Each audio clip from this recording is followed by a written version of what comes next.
Hey y'all, welcome to the Skintrovert. I'm your host, Sam Bazile. So I have something a little bit different today for you guys. Normally when we chat here at the Skintrovert, we talk about all fun things. We talk about skin health, we talk about certain topics that are related to skin health, aesthetics, wellness, but there's something that makes this community so unique, and it's the fact that there are so many aesthetics providers out there that do things vastly different. And it doesn't mean that it's wrong or incorrect or frowned upon. It's what makes you you. Just like you have artists that have a very unique style, and their style, transfers in their work, and that's what makes the art so beautiful and unique. Aesthetics is no different.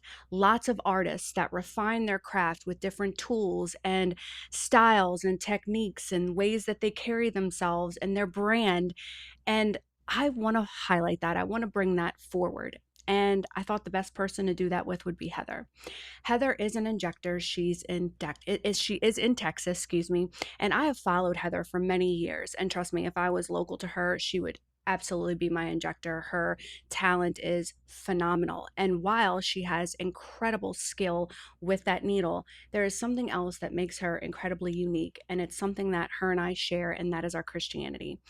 Heather has had an incredible life, an incredible career, and she has quite the story to tell. And I am more than excited to have her on today and welcome her to the Skintrovert and a topic that we're going to call to Care. Hey, Heather, I am so excited to have you on. I've been looking forward to this day because I've followed you for a while, and I am more than impressed with your work. I mean, you are an incredible injector. But more than that, there's so much more to you being talented holding a needle. You are very inspirational to me. Some of the things that you share about your life and your journey, but also where you stand as a Christian, has been incredibly inspiring to me. And I am just excited to share that with these Skintrovert listeners. So before I get into the nitty gritty, I want to give you an opportunity to introduce yourself and tell everybody who you are and where we can find you. Yeah, so first and foremost, thank you for giving me this opportunity to talk. I kind of took a sabbatical from any podcast and really anything public just so that I could focus and concentrate on my vertical relationship with God and make sure that it was for His glory and not my own, which is very difficult in this industry, as you know. But with that, my name is Heather Dyer, and I've been in aesthetics for a little over 10 years. My credentials are nurse practitioner. I became a nurse practitioner in 2017. My focus is natural beauty driven results, which just means I want my people to look like themselves and not overdone. I consider myself pro age. I want my clients to age. It's a blessing. It beats the alternative, but I want them to feel really good doing it. So I'm kind of anti the trends and things that are unrealistic and focus more on making my people understand that they're already perfection. We're just trying to enhance the confidence so that they carry themselves with a little bit more grit as they go out into the world. I love that. It gives me like little goosies. You're right. We are already perfect. We are Yes. just doing things to enhance, I guess. So I Yes. love this. Okay, first, besides you being a phenomenal injector, and we are going to get into your journey into aesthetics, but I want to ask you a little bit more about how this started. So tell me a little bit about your faith journey, and maybe we can kind of start with, were you raised in a Christian home? We'll just kind of get into the big picture of it. My dad did the best he could raising myself and my brother. And, my childhood is actually very spotty. I don't remember a lot. It was a bit traumatic. We had a lot of drugs in the family. But one thing that I do recall is my dad always taking the time to pray with us. And I do remember him taking us to church every now and then. But I wouldn't consider that the beginning of my faith journey. I know that the Lord has always been there with me, but because I kind of had trust issues with my earthly father, it was really hard for me to trust a father that I couldn't see. And Yeah. so my journey really started recently back in 2022. And I think people that have followed me for a long time can see this crazy transformation of who I was and who I was reborn into. So in 2022 is whenever I fully committed and gave my life to Christ and really concentrated on building a vertical relationship with Him. And now I can't imagine doing life or business without him being in the center of it. Okay, I mean, that's inspiring. And also, too, a lot of us forget, like, especially with social media now, I feel like we're always putting ourselves out there. So, in your case, it's bold of you to know that people followed you maybe back when, like you said, you weren't exactly like walking the walk. When people see this like transformational change, to be able to come in and say, yes, I was not living like I thought I should, and now I'm moving forward in this direction. So for you to be able to be bold, it's courageous, and like I said, it's inspiring. But what do you think all these people who did know you, throughout this journey and knew you before, like you said, the change, what do you think is the biggest, what would have been the biggest shock to them, or the biggest change? Like, why would they think something so different? Was your life prior, was it racy, sketchy? Were you just like wilding out? Like, what would make them think something was so different? Yeah, yeah, it was all of the things that you just said. I was very worldly. I wanted the target in the spotlight to be on me. It was all me, me, me, me. So, if you looked on my social media, I would post a lot of before and afters on my feed, but on my stories, I'd be out in the club, like, look at me. Right. So I'm sure people were following me for like, let's see what Heather's up to, as in she's a hot mess. Like, it's very entertaining. To now, whenever I tell you I was doing a sabbatical, God completely transformed me. I was all about talking on stage. This industry is very difficult for anybody really because it's a glass ceiling. You can never reach the top, and you're constantly looking at other people doing things and yearning for that spotlight to be on you. Like, I need to be at speaking events. I need to be training people. I need to be on podcasts, which I had a podcast called Sex, Love, and Injectables. Like, all Oh, of those wow. things are worldly things, so I really took a step back and realized like my true self is very introverted, and it takes a lot for me to do these speaking events nowadays because I don't want the focus on me. I want the focus to be on the Lord. And so nowadays, I'm still posting my before and afters, and I'm still promoting my business, but I'm also really intentionally trying to make sure that God is at the center of it. And, I hope that that shows in my stories and in my posts. So I'll see, ironically, people will comment.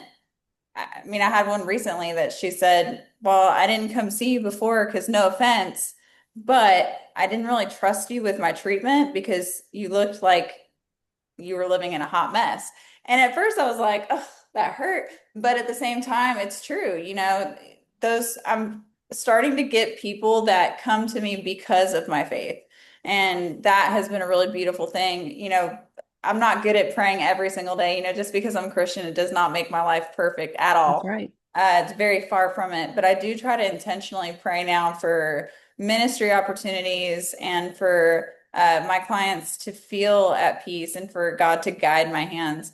And so, yeah, going back to your question, just that long rabbit hole of an answer, I do think that my followers have also transitioned from people that see me for the worldly person that I was to now seeing me for somebody that is living for the glory of God. Well, this is something I'm going to ask because as a Christian, and having people in my life that see what I do for a living and see how I live, um, I'll get asked things like, well, as a Christian, shouldn't you not be so concerned with how you look? And, why are you getting these injections? Or why are you even spending all this money on this skincare? Because you're perfect the way that he made you. Why are you doing all this?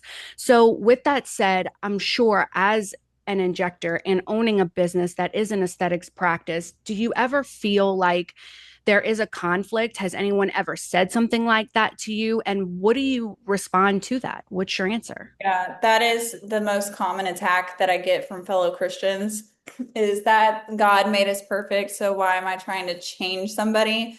Um, I point back to the book of Esther because in that book, she was led to complete a series of beauty treatments that lasted 12 months for her to be attracted or I'm sorry, attractive to the king.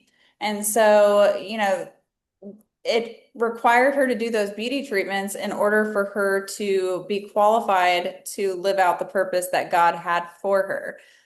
Now, when we talk about today's age, we're not trying to prepare for a king. So one could argue that was a different time.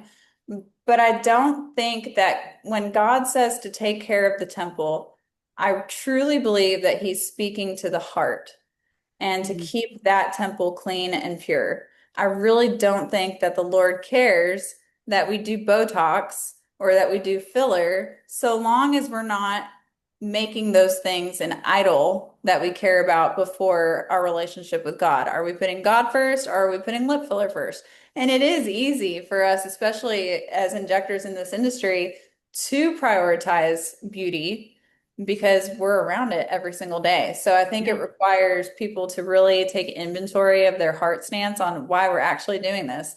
Are you doing it to be attracted or attractive to the world's standards? Or are you doing it so that you're building your confidence so that you can feel more confident going out boldly into the world to glorify God?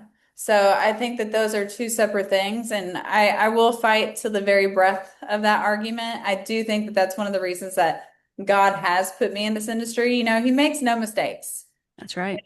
So we're here for a reason, and this is one of the spaces where you wouldn't expect people to be bold in their faith because there's a lot of vanity, there's a lot of greed, there's a lot of the deadly sins in this industry, among Yeah, other industries too, but definitely in this industry.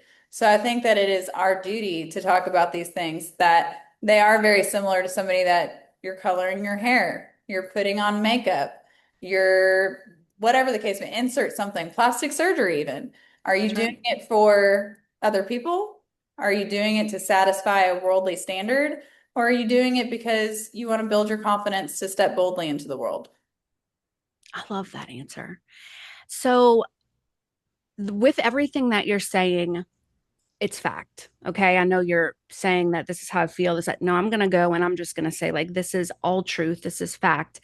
And something that I think is so amazing with you specifically, and what made me start following you is it just this particular post you made had come up on my feed. And this was a long time ago. You were praying Mhm. over your patient's treatment chair. And that to me, it just like a little light bulb went off. And I was like, yes, people could say that this is just like content and all, but to me, it's beautiful because there is so much negativity from other Christians about this industry and what we do. And that right there was like a little light bulb moment. Like, there may be some Christians that disagree and don't see things the way that you and I see them, but something that we have to agree on, if you are a Christian and you do believe, something that we have to agree on is that God is always going to put us in predicaments where we can minister and we can be that light. So, you going into an industry that is predominantly around vanity and maybe the not so good things, you coming in as this light and encouraging people to find joy, to find him in this it's really something to be, very inspired by. And that is what truly attracted me to you first. And then it was like, I see your work and how incredibly talented you are. And I'm like, of course she's talented. Of course he's going to bless her hands because she's in her treatment room with her hands over the patient chair, asking for his provision, asking for his guidance, asking for his blessing so you can turn bless this person. So it is incredible what you do. And I hope and I pray that there are other Christian injectors that are watching this or tuning into this, and they also become as inspired and as bold and not being so, I guess, swayed or, turned away from the fact of what we're doing. And any job, any work that we do it for him and his glory, no matter what it is. And you and I both know Jesus wasn't just around other priests. He was in the thick of it. He was in the world, and that is where God puts us. So Yep. you are going far above and beyond what you should as a Christian. And I just hope it inspires more people like it does me. Well, I will say, just to piggyback off of what you said, it did feel really foreign and kind of staged to pray over my chair. It reminded me of people that set up their camera to cry. Oh gosh, I know. You know what I mean? So it did feel foreign, but I did feel like God was asking me to do that so that it did inspire other people. And, just to be realistic, that's just a little snippet of what I try to do to make sure that God is the center of my business. There's been so many times that I've asked patients that come in and you can feel the heaviness, hey, can I pray with you? Mm, And, so the post is just a little snippet of something that I hope does inspire other injectors, but it also is really just opening the door up for other people to feel comfortable. If they don't know that I'm a Christian, they're not going to feel comfortable opening up with these needs. And to be honest, you know this as much as I do. If there's something going on in the heart, nothing in our room is going to make that person happy. So sometimes they don't right. even need a treatment, they need a prayer. And that's what I really try to emphasize on with this whole transformation, not, and I can't even call it a transformation, but just this whole movement of us putting Jesus in the center of it all is to make other people feel comfortable because our whole goal is, we live in this world that has so much suffering and we're told we're going to suffer. It's not an option. It's not a if you're going to suffer. We suffer. We're Mm. persecuted all the time. And the purpose for that, there is purpose in the pain. The purpose is so we can go out and find others that are hurting and share our testimony so that they know that you don't have to look perfect for God to come to you. You can come just as you are. And the picture that I like to share, sorry to go off a rabbit hole, but the picture No, that I like this. I want this. good. The picture I like to share is, you go into a shower to get clean. You go in dirty to get clean. It's the same with the Lord. You go in dirty so that He can clean you. And that's just part of the steps to, strengthening your relationship with God. And so the same thing can be said in here. People walk in here, all walks of life, all stages of life. And sometimes they pray for me because I have older, wiser Christians that come in and they're like, what's going on with you? Do you need prayer? Yes, anytime. That's But right. but yeah, so going back to that, it does look a little staged and foreign, like, oh, watch me pray over my chair, but it is to just open up the space that allows other people to feel comfortable sharing. Well, Uh, and that's how I connected with you. That's how I started, following you. That's how I found you. And that opened up a door, not just seeing that, but seeing your other amazing, beautiful posts that you make, and then seeing your before and afters and what you do, what you've been blessed, the talent you've been blessed with. So I think it requires a certain boldness to really to be able to kind of come out of that and to be able to say that I am a Christian. I do pray for my patients, and because not that I would ever tell anyone's business, but I will say it a circumstance that happened because and you understand this, you're a business owner, you do social media. There's so much pressure, I think, sometimes to get the views, get the attention, that comparison culture, it yeah, happens. But I also think there's something else that the enemy plays a part in, not just making us feel like we're inept or we're not enough or, this one does it better. But he also plays on the fact that, like, I think he's controlling what we see, right? And controlling what's visible. And what I mean by that is I have a Christian friend of mine who posted something in her stories, and it was like it was an inspiring post, but she had like a good worship song in the background, and I forgot like in context what the post itself said was, but it was, referencing God and a blessing and something like that. And she usually gets lots of views. And then all of a sudden the views like kind of stopped, and she felt like she was shadow banned. And she was like, I feel like at this point I can't even post anything that's related to God or that has like worship music in the background because it's going to affect my views, and that's how I run my business. And so point in telling you that is, I think sometimes knowing that the enemy is against us because we are doing what we do for God and for Him, and we are going to be under attack, and still yes, knowing that and continuing to push forward and continuing to say, you're not going to stop me. You might yeah, stop the views, you might stop the attention that I'm getting, but the views that are supposed to be seen will get seen. The yeah, attention that I'm supposed to gain from this post will have happened. So what you do takes a certain amount of boldness and confidence in your faith, confidence that what you're doing is all for the good, even when it feels like sometimes no one's looking at it. This time and this effort is for nothing. It really takes a huge amount of faith.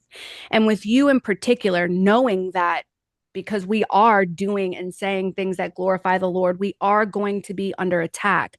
How Yes. do you stay rooted? Like with this industry being so heavily focused on appearance and knowing that the enemy is always going to put this comparison culture in your face, like how do you stay down and just rooted and know Yeah. for sure that your faith leads? That's good. Number one, you have to stay rooted in the word. I think that, you could read the Bible from front to back and you're never going to be completely finished with it. You'll always find something new every time you open the book and you ask the Lord to open your eyes, open your ears to new things that He wants to reveal to you. Number two is community. So, yeah, whenever I started posting on social media, I noticed that my views went down and my following went down. And I was tempted to be like, ooh, I don't know if I need to keep posting Right. about faith because they tell us not to post about faith or politics because it'll affect your business. But I kept going because I felt like the Lord was still like, I don't need you on a stage with 50,000 people. Sometimes your biggest ministry is with the person right in front of you. So your post may find that just one person that needed to hear exactly what you needed to say. And in time, God replaced every single lost follower with an abundance of more followers that were more in alignment. Something that I really preach about these days is the verse in the Bible that says, "Don't throw your pearls to swine." And a lot of people are like, well, what do you mean by that? That means that there's a lot of people that aren't prepared to hear what you have to say about the Lord because they still need to go through their own testimony and sanctification process with the God, with the Lord. And so, you have to just focus on what's in front of you. So if I post something about Jesus, my intention needs to be pure. Am I posting this for attention for myself? Because if that's the case, then yeah, I want to have the most views and the most follows and the most engagement. But if I'm posting for the Lord, I just need that one person to see what I have to say because God's going to make sure that they see it. That's right. That's right. You're exactly right. It's not about, at that point, it's not about the views because if you think about it that way, then you need to reevaluate why you're posting what you're Exactly. posting. So Exactly. And it's I easy for like that. people whenever they're posting about God to uh, really confuse that with themselves. Am I glorifying myself in this post, talking about the Lord, or am I glorifying Him? So, going back to what you said, it's important to be rooted in the Word, it's important to be rooted in community, and it's important to be rooted in prayer. God never intended for us to have this all put together prayer where we have the same thing that we say every single day. Sometimes I'm driving on the way to work and I'm like, Lord, I don't have anything to say to you today. You know my prayer, you know my heart. Just help me. Help me today. And He knows our hearts, So I think if we're constantly in prayer, we're going to hear Him more. That's right.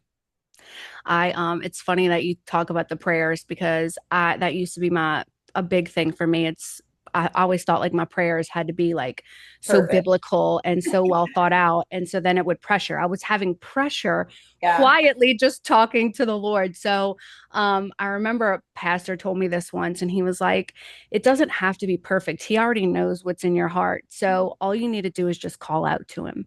And Yeah. so I find myself when I'm doing that going, Jesus, Jesus, Jesus, Jesus. And that's it. I just And that's literally just say his it. name and that's it. But the peace that I get from that, knowing that I'm imperfect and that's okay. And he Yes. understands the stress I'm going through, what's happening, why I'm calling out. So I love that. I love knowing that we have a father that already knows and he's just Yes. looking for us to just call on him.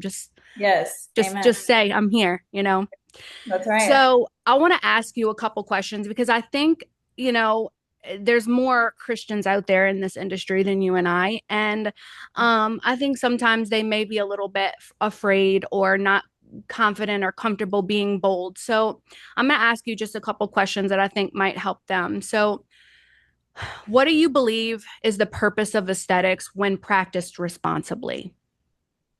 I believe the purpose to aesthetics is to help our patients feel more confident in their skin.